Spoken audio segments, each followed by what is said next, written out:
Sophia's hand flew to Madame Margaret's lips the instant the bedroom door began to creak open.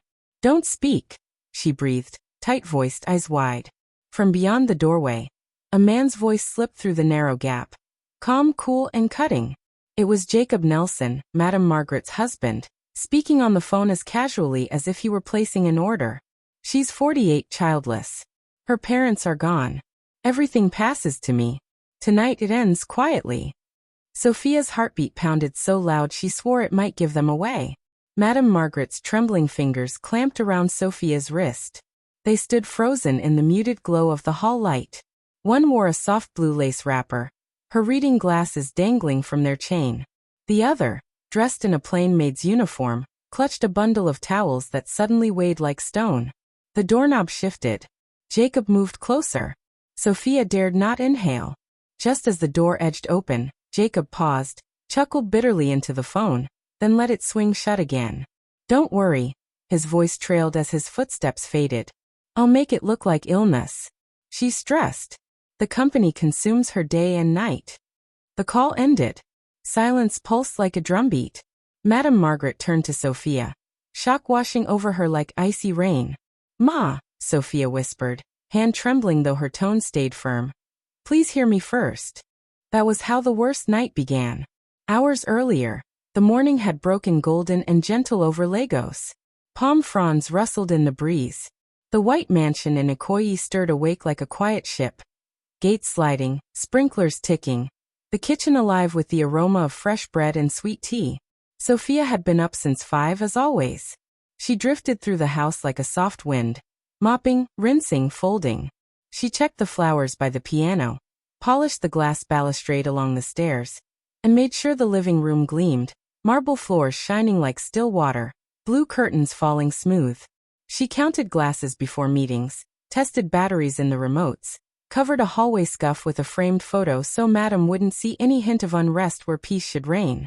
She did all this because she knew what it meant to live without peace. Her parents had died years ago. First her father, then her mother, snuffed out like 2 candles in the same gust. Since then, life had been a patchwork of odd jobs and temporary beds. Sometimes a mat, sometimes a bench. She had learned to be swift, quiet, careful, able to make any space feel safe, even with little. When she secured work at Madame Margaret's house 3 months back, she told herself, "Give this home your best. Make it sing." Madame noticed. A billionaire CEO and head of Nigeria's largest fabric company, her designs adorned storefronts from Yaba to Victoria Island. She was stern yet fair, quick to say thank you when Sophia's small effort shone. Often draped in blue lace, glasses resting low as she read, she carried herself with grace. Some evenings after late work, she would invite Sophia to share tea in the study. They would chat at the big table about simple things, books, or how the streets sounded after rain. "Your hands are careful," she once observed as Sophia arranged roses.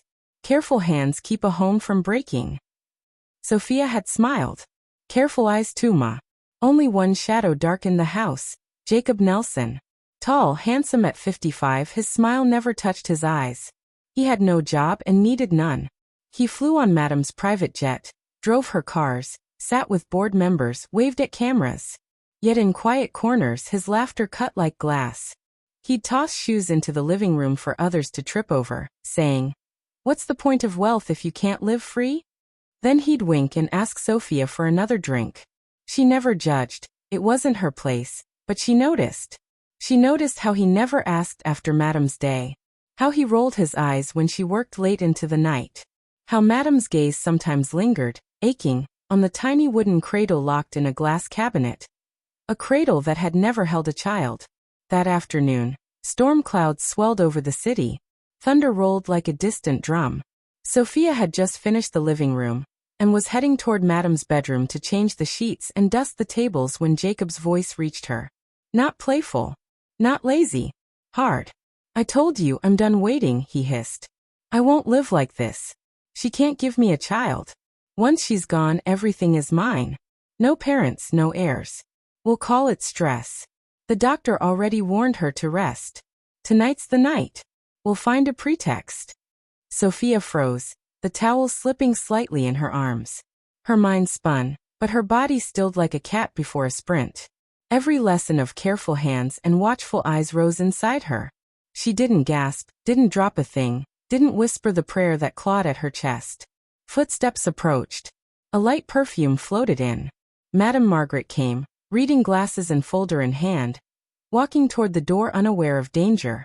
She reached for her phone, perhaps to call Jacob for help with a box or a window. Sophia moved faster than fear. She set down the towels, stepped in front of her mistress, and pressed a gentle hand over her mouth. "Don't speak," she whispered.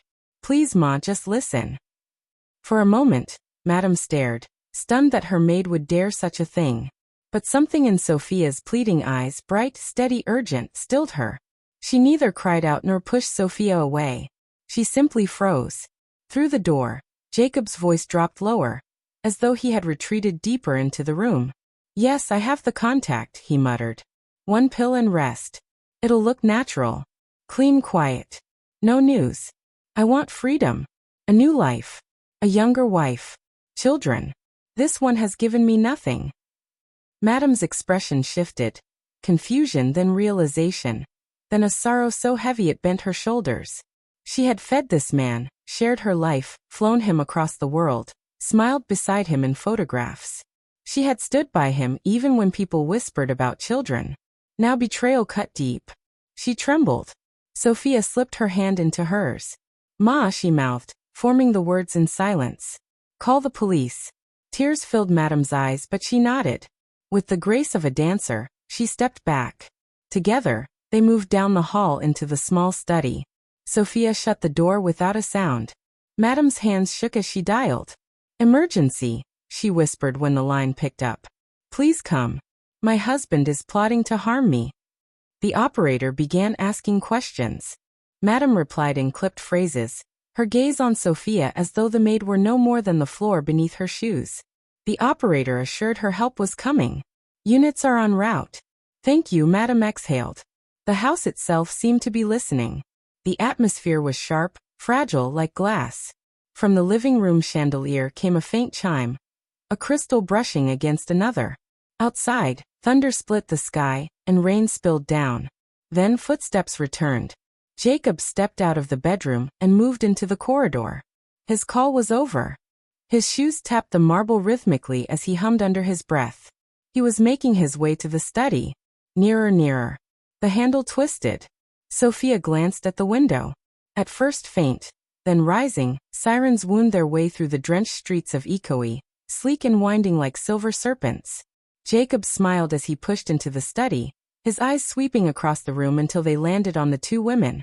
His wife, pale yet resolute, and the maid before her, standing like a small tree refusing to bend. "What's this?" His tone was smooth, almost playful.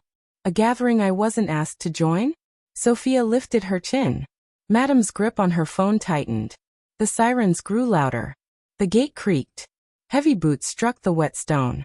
Jacob's grin faltered. Sophia drew in one breath, her voice steady with the resilience of a woman who had scrubbed floors and survived storms. "Ma, stand behind me."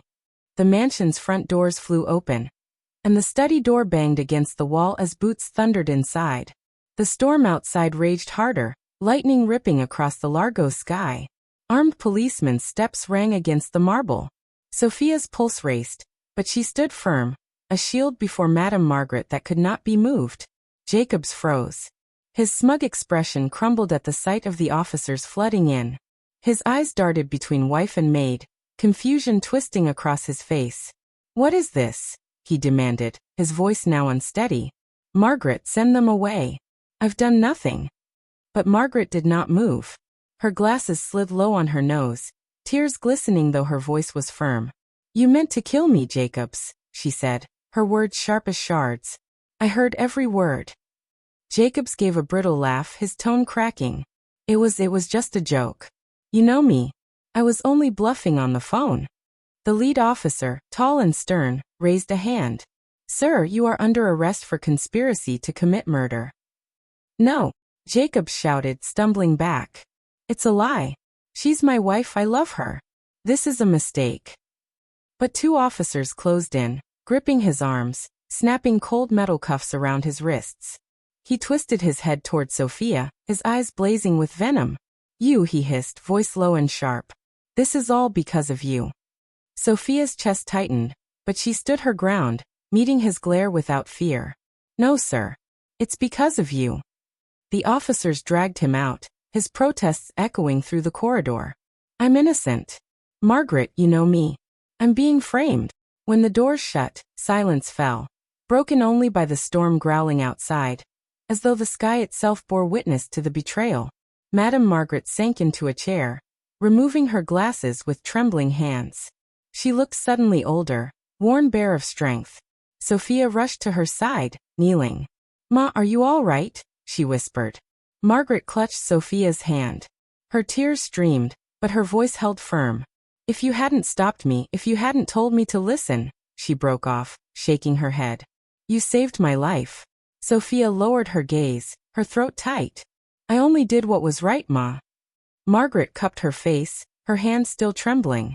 No, you gave me the truth. Outside, red and blue lights dimmed as the police cars pulled away. The house felt changed, emptier, yet safer. And in that silence, a new story began. Tomorrow, the world would know what had happened within Jacobs's mansion. And Sophia's life, long buried in the shadows of servitude, was about to be remade forever. Morning arrived heavier than the storm had been. The news had already broken.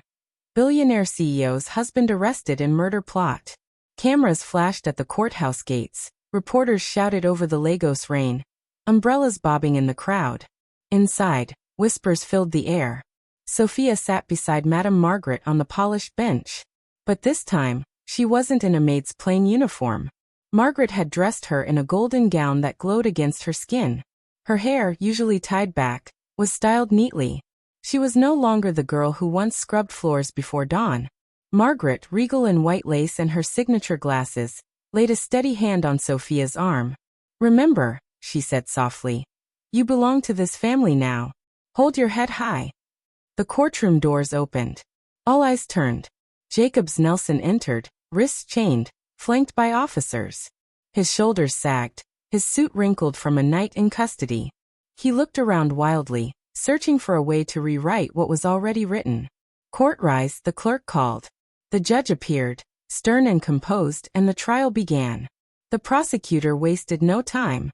Your Honor, he said sharply. The evidence shows that the defendant, Mr. Jacobs Nelson, conspired to murder his wife, Madame Margaret Jacobs, to seize her fortune. We will prove this through testimony and, most importantly, through his own words. Jacobs's eyes widened. What words? He muttered. The courtroom fell silent as a recording played. His voice rang clear, smooth, and chilling. She can't give me a child. Once she's gone, her wealth is mine. We'll make it look natural. I want freedom. I want another wife. This one has given me nothing. Gasps rippled through the chamber. Some shook their heads. Others stared at Margaret with pity. Jacobs leapt up, his voice breaking. It was a joke, a stupid joke. I didn't mean it. The judge's expression stayed hard. You admit it is your voice?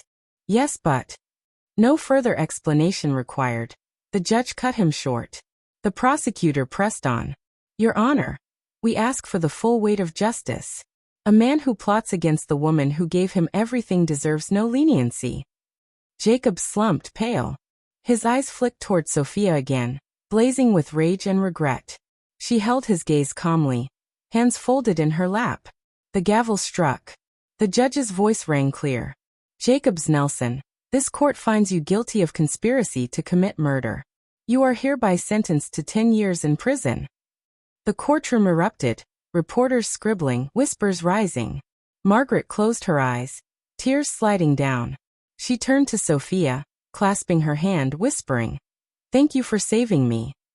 Even as Jacobs was dragged away, shouting his innocence, Sophia knew this was not the end. It was the beginning of a new life, one where her place in Margaret's world would be rewritten forever. In the days following the trial, Sophia felt as though she had stepped into another world. Reporters crowded outside the grand estate, waiting anxiously for a glimpse of the billionaire CEO who had endured her husband's betrayal. But when the gates finally opened, the sight stunned them. Madame Margaret did not appear alone. At her side stood Sophia, dressed in shimmering gold. No longer concealed in the quiet corners of servitude, Margaret had made a choice that left the crowd speechless. At a press conference, her voice firm yet calm, she declared, "Sophia is not my maid. She is my daughter." The statement rippled through the audience, cameras flashing furiously as Sophia lowered her head, overwhelmed. Her heart brimmed with emotions beyond words. Once a servant scrubbing floors, she was now embraced as family by one of the most influential women in the nation. Margaret's support didn't stop there.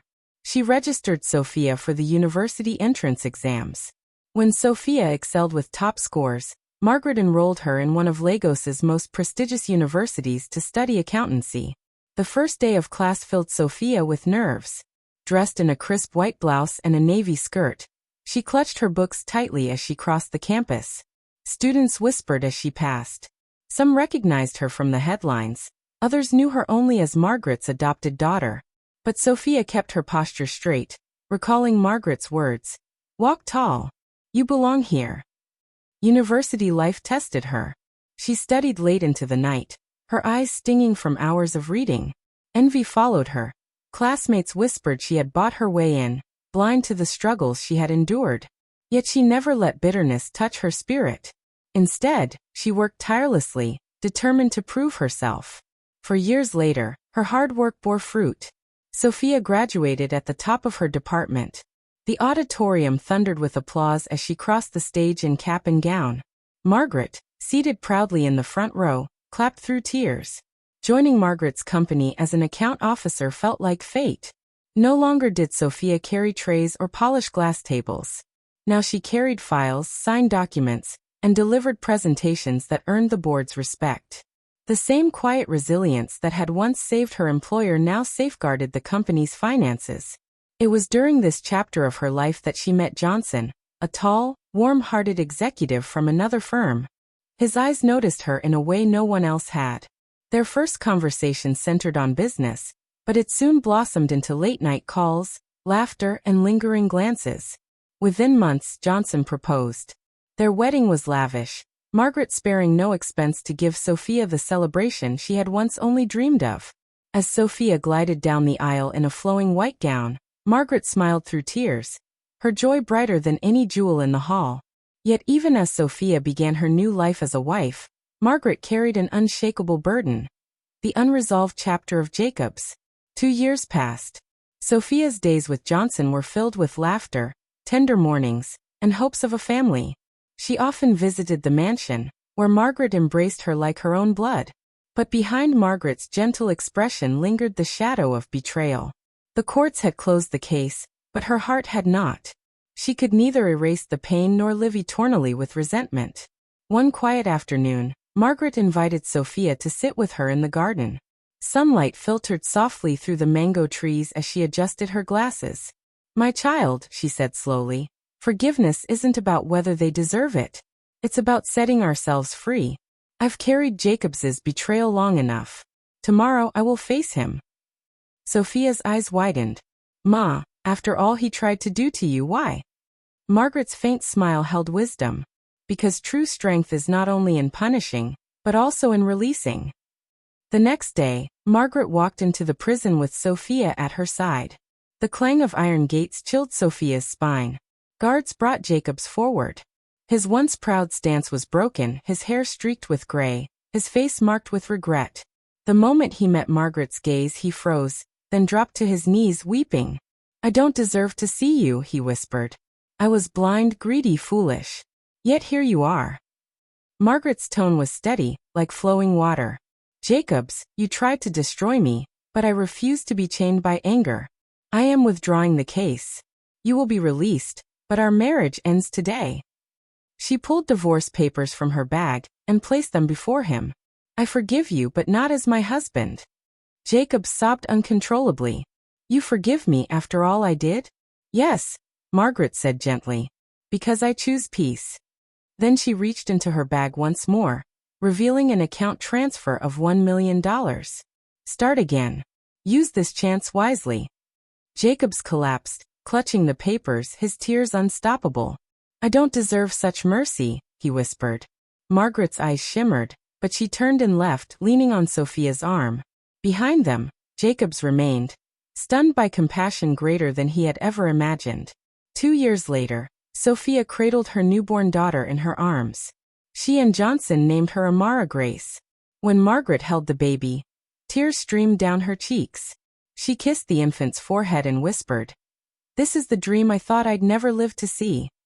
In that tender moment, surrounded by love, Sophia knew her journey had come full circle. No longer the quiet maid who scrubbed floors. She was a daughter, a wife, a mother, and a woman whose courage reshaped destiny itself. And as Margaret rocked baby Amara to sleep, peace at last filled the mansion that had once echoed with betrayal. If you enjoyed this story, don't forget to like, share, and subscribe for more.